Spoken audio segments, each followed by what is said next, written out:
noise around the globe to lose fat and build muscle while you are in low carb, but actually we get specific now with our mission, and that is to help 40s and above to rebuild their health by gaining muscle. So if you're watching right now, if you are in the same bracket, 40s, 50s, 60s, 70s, 80s, 90s, I want to help you. If you're 40s and below, um, never, I won't close my doors to you, but we are on a learning stage where, and my focus and my research would be on middle ages or senior.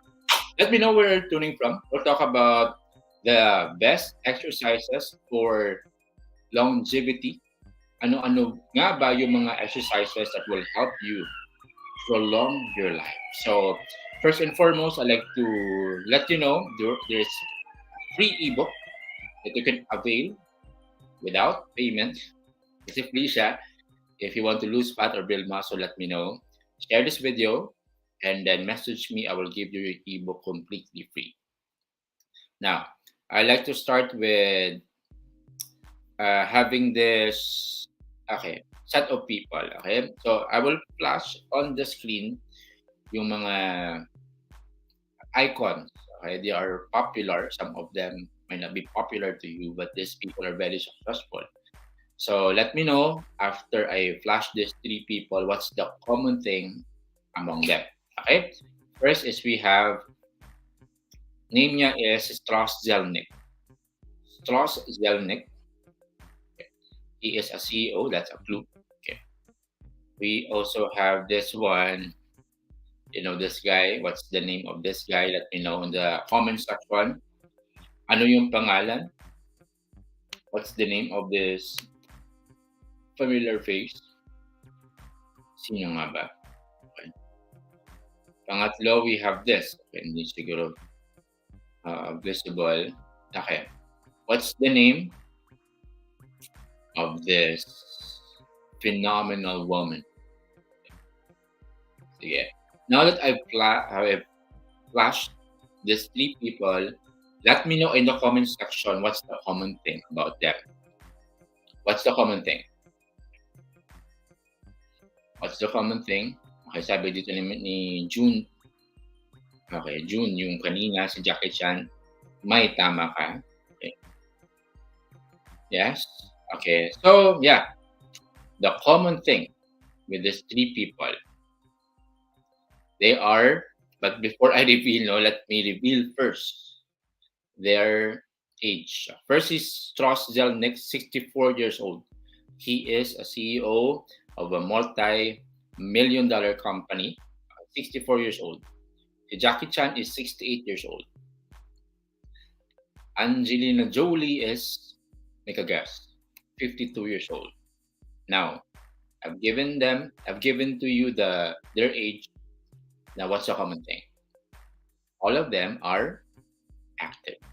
And I like to start by telling to you that the secret na siya kasi most of us won't execute it. The secret to longevity and quality of life is being active, being productive, being purposeful. These three people have a mission. They have something to work on. Okay. Their hands are busy working on something, and that is why they are not just old and smooth and energetic, but also they're having an impact on the society. Now, sige, let me start with telling to you that it's possible to prolong your life so long. Very important that before I give the exercises, you take good care of your stress management. That's very, very important. Stress is related to health, and your approach to life would definitely impact your overall being. Okay, so that's for stress management or attitude. Okay, have you seen people who have gone through many trials, and then you have seen their faces, napaka light at napaka joyful pa rin. So that's a matter of perspective at saka a matter of attitude din. So attitude. And pangalawa, okay, we have the rest and recovery. So it's very, very important to have rest na tama, not just, the number of hours that you sleep, but also the quality of sleep. I had a talk just this afternoon. This person who inquires about, a coaching program, she shared to me na yung tulog niya is complete, 7 hours naman. But after she wakes up, she feels drained at saka sluggish. So, 7, 8 hours of sleep does not guarantee that you will have good sleep. What matters is the quality of sleep. So we don't just try for the quantity, but also for the quality. And the other one is nutrition. Nutrition is a game changer when you talk about longevity of life. Now that you have the foundations of this, it's also very important to note that you don't have lifestyle diseases kasi it's a contributor din sa mortality of risk of death. Number one is smoking. Did you know that smoking will increase the risk of death for 2 to 3 times? The same thing with diabetes. That is why we have to solve the root first, okay, or the symptoms, not just the symptoms, but also the root cause, so that you can just live longer, but also with quality.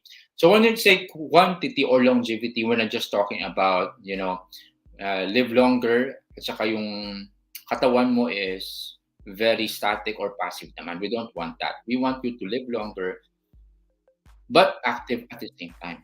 I have this uh, she's very close to me as well kasi relative siya ng ng person who is closest to me. I won't name this person, pero like few months before her death, she's around 98 years old. 98 years old. She told us and the people who are close to her, yung relatives and friends, na in Hiligay noon, she said something like, nakapoy na ko, or she's very tired. So, her body was so frail, saka appetite na is not okay. So, that person has lived 98 years, imagine that. And she doesn't want to prolong her life. So, I'm not saying naman that you will live for 110 years if you want. Ganun ka tagal na nabuhay dito sa mundo, go for it. But what I'm talking is quality of life. What is 98, 99, 100 if your energy is so drained, you don't have energy naman to spend time with your family, you don't have energy to travel. So quality at saka longevity. Okay? So before, again, I give the exercises because it's very complicated. I cannot give you right away the sets or the list of exercises. You have to get it right first. Stress management, rest and recovery, nutrition, you don't have lifestyle diseases, you're not smoking, you don't have type 2 diabetes. So first, okay, that exercise must be sensible. Okay, that exercise must be sensible, meaning it's backed by science. It is evidence-based that will help you really to prolong your life. That's number one. Number two, it should be simple. Dapat hindi siya complicated. You can do it regardless of your financial capacity. You can do it regardless of your body composition, whether you're underweight or overweight.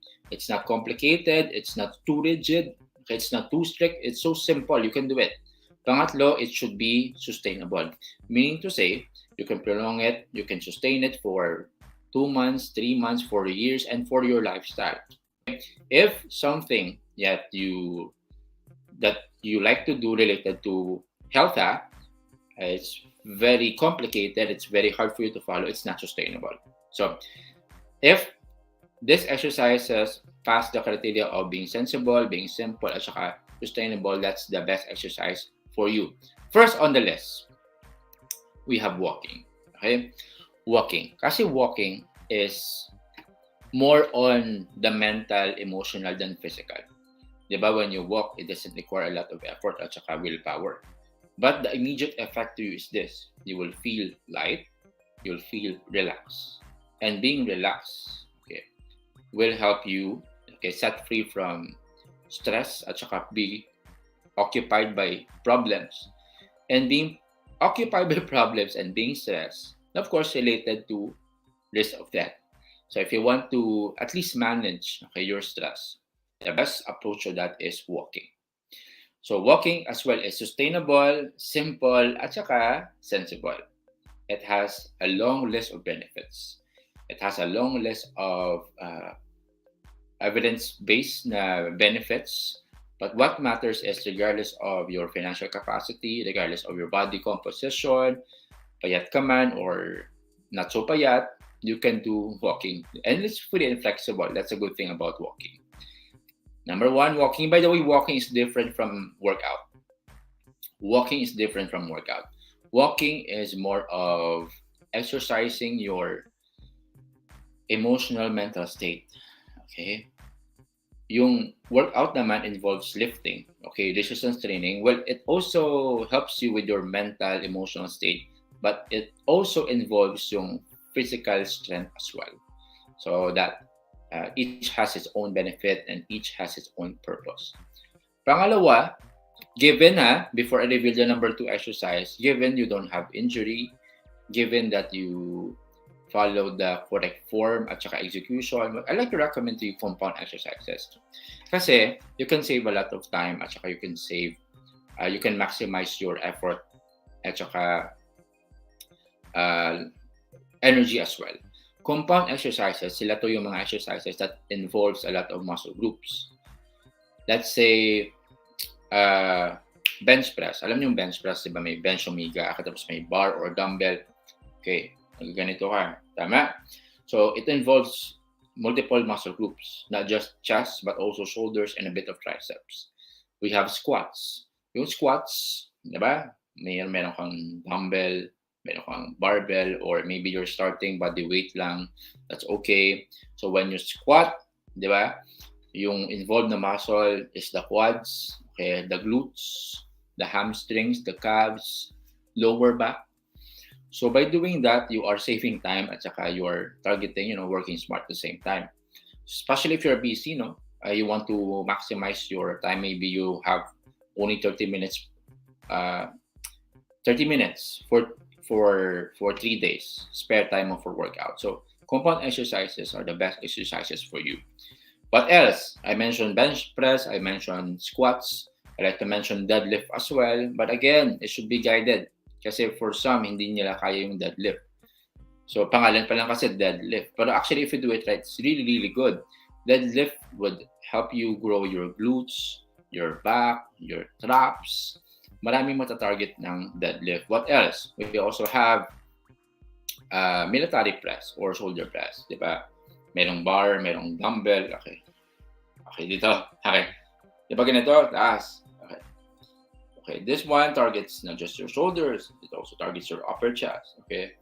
A bit of traps as well. So, multiple muscle groups. Again, this is only applicable if you don't have injuries at saka if you do it right. Meaning, you focus and master yung execution at saka yung form. Pangatlo, okay, I'd like you to discover as well yung mga bars. Alam niyo yung mga bars, yung sa monkey bars, yung mga playground, okay? You strengthen your grip, okay? Grip power. Kasi yung grip mo, it involves, kumbaga, you use this one basically in all activities, diba? Stronger grip, okay? Stronger life. That's what they say. So, if you don't have bars, there's this parang pwede mo lang siya makabit na bar. You can have it sa Shopee ata na you parang screw mo lang siya sa may dingding. You can have it as your bar. Very, very simple. I also worked with bars when I was in Bacolod, no? Wala akong access sa bar. Kasi dun sa bahay namin, kapag ulagyan ko ng bar, baka mawasak yun. So, ang ginawa ko, pumunta ako sa gym. Yes, that's an option. But during yung mga holidays na close yung gym, pumupunta ako sa park ng city namin. Kasi sa park, di ba, may bars doon. So this one, what I do is, hanging bar lang. Naghahang na ako sa bar for 30 seconds. Kung minsan, kung kaya, 50 seconds. So up until may burn at saka pressure dito sa wrist ko. Okay, very, very important. Again, this is only applicable if you do it right, don't have any injury, and then considering na you have enough rest at saka correct nutrition. Now, that's for the exercises for longevity. Again, when you say longevity, I like to define it as clear as possible. It's not just about quantity, okay, or the number of years. It's the life in your years, meaning the quality of life. So if you live longer, but if you don't have strength naman, what's the use? So your goal should be to live longer, you have strength so that you can spend time with your family and friends, traveling sa abroad, traveling. Maraming mga magagandang places dito sa Philippines. You have to travel that before you say goodbye on this planet, di ba? So, yung plano ko talaga is to travel yung at least lahat ng mga cities dito sa Philippines, okay? Before I die, okay? And I cannot do that if wala na akong appetite for travel, wala na akong strength to go sa airplane, di ba? So, you have to have that mentality na you take good care of your health so that you can spend more time with your family and friends. Muscle mass, okay? That's also connected with quality of life. The more muscle mass you have, the more chances that you have enough strength and you have, kumbaga, longevity at the same time. There you have it. Thank you, everyone. I'd like to greet all the listeners. Good evening to you, Ma'am Cabsel. I saw your progress. Step up. Pagpatuloy mo lang yan. Hello, Manuel Abastas.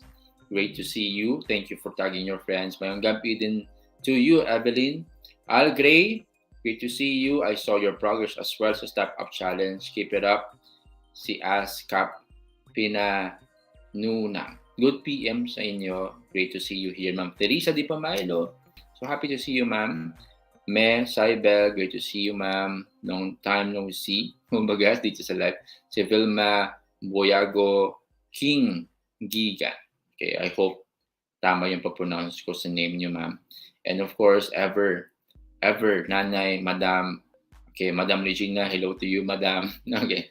And okay, if you have questions, we'll have it every Tuesday. Again, my live is every Tuesday and Thursday.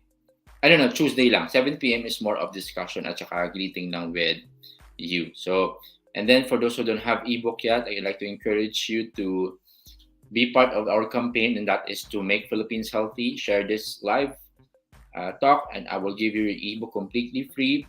And then for those who want to take part sa beneficiary natin sa movement natin to help the street children, we have a charity beneficiary Child of Philippines. For every purchase, you are helping the street children. And again, for those who are 40s and above, if you want to get fit, okay, through low carb and correct nutrition, join in this group, Low Carb Fitness for 40s and above. Search it on Facebook groups. If you're not here, I appreciate if you can find a way to be part of this group. If you are already here, find a way to tag your friends or peers or relatives who are 40s and above because we want to help them. There you have it. Thank you then to you. Magandang gabi. Good evening. Dana Donar, great to see you, ma'am. Greetings from Dubai. Hello, Ma'am Presi Bautista Yagyagan. Tama ba? Yagan. Okay. And then, yeah, si Ma'am Len, Ma'am Splendente, very consistent yan sa step up natin. So pagpatuloy mo lang yan, ma'am. Again, I'd like to encourage you, if you take good care of your health will take good care of you. Health is your best investment. Great to see you. Happy lifting and enjoy the rest of the evening. Bye-bye.